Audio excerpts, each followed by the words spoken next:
que é a verdade absoluta, olha, a gente pode tratar disso de algumas formas. No sentido filosófico mais profundo, sobre o que seria a verdade absoluta, ou no sentido mais banal do cotidiano.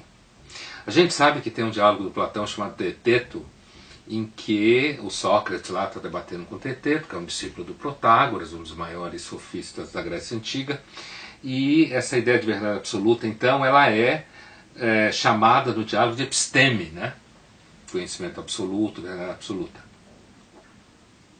A conclusão do diálogo é aquela famosa posição socrática de que você começa com uma pergunta epistemológica sobre o que é a verdade absoluta e você acaba com um postulado ético, quer dizer, eu não sei qual é, mas quanto eu mais sei que nada sei. Ou seja, quando você se afasta da posição sofista, que é a famosa posição relativista, cunhada na frase famosa do Protágoras, o homem à medida de todas as coisas, então quando você se afasta da posição relativista, você pode experimentar o que seria o erro, né?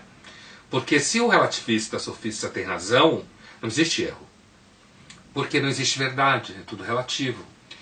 A verdade é, na verdade, o efeito de uma linguagem bem-sucedida, de uma argumentação, melhor dizendo, bem-sucedida, sobre outra. E essa experiência que você tem de convencimento da retórica do outro sobre você, deixaria você com a sensação de que é verdade absoluta. Isso do ponto de vista sofista relativista. Para alguém como Sócrates, né, o importante não é eu ter encontrado a verdade absoluta, mas é eu ter a experiência de ver que eu posso errar na busca do conhecimento.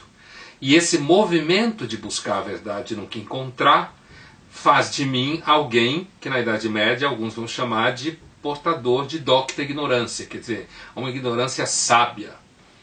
Ignorância sábia é essa fruto de uma certa humildade epistemológica, de perceber que eu não sou o dono da verdade, mas que nem por isso significa que a verdade não exista. Então Sócrates e sofistas têm posições muito diferentes. Sofistas afirmam que a verdade é sempre relativa. E daí a democracia sofista, né, caros irmãos? Né? A democracia é, na verdade, um monte de retórica, um monte de gente tentando um convencer o outro e somar, no final, um número maior de pessoas que concordam com você. A posição socrática, ainda que não seja platônica metafísica de verdades absolutas, eternas e tal, inteligíveis, o método socrático da maiêutica é um método que busca produzir uma certa humildade epistemológica, ou seja, de você perceber que alguns argumentos são melhores do que o seu. E que, portanto, essa experiência do fracasso na busca do conhecimento, ela é constitutiva. Eu concordo com Sócrates, né? Eu acho que a experiência do fracasso no conhecimento é fundamental. Não só porque faz você andar, como também faz com que você tenha a possibilidade de experimentar o erro.